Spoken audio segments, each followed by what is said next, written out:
నమస్కారం అండి. ఈనాటి కమ్మని కథ పేరు నిందాస్తుతి. వినిపిస్తున్నది మీ విజయభాస్కర్. ఒక రాజు వద్దకు పొరుగు దేశం నుంచి ముగ్గురు అక్కా చెల్లెళ్ళు వచ్చి తమకు గానంలోనూ నాట్యంలోనూ సంగీతంలోనూ గల ప్రావీణ్యం ప్రదర్శించారు.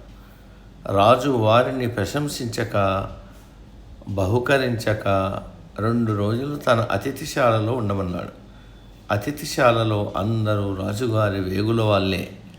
అక్కా చెల్లెలు అతిథిశాలకు పోయి అక్కడ రాజును తలా ఒక విధంగా నిందించారు. ఆ రాజు మండే కట్టె అన్నది పెద్దది, కాదు ముళ్ళమూట అన్నది రెండవది, అదీ కాదు రాతి పలుకు అన్నది మూడవది. ఈ మాటలు రాజుకు చేరాయి. ఆయన వారిని మర్నాడు సభకు పిలిపించి, నిన్న నన్ను గురించి మీరు ఏమేమన్నారు, ఎందుకు అలా అన్నారు అని అడిగాడు. మహారాజా, తమరు మండే కట్టె అన్నాను. అంటే నా ఉద్దేశంలో మండే కట్టె వంట సిద్ధం చేస్తుంది, అది చల్లబడ్డాక ఆరగించవచ్చు, తొందరపడరాదని అని పెద్దది జవాబిచ్చింది.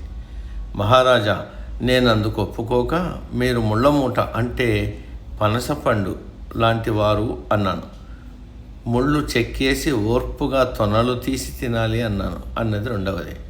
అది కూడా కాదు, పనసపండు కూడా కొంతకాలమే నిలవ ఉంటుంది, పటిక బెల్లం ఎంతకాలమైనా ఉంటుంది, పైకి రాయిలాగా ఉన్న నోట్లో వేసుకుంటే తీయగా ఉంటుంది, అందుచేత మీరు రాతి పలుకు అన్నాను అన్నది మూడవది. రాజు వాళ్ళ సమయస్ఫూర్తికి మెచ్చి వాళ్లకు బహుమానాలు ఇచ్చి పంపించేశాడు. సమ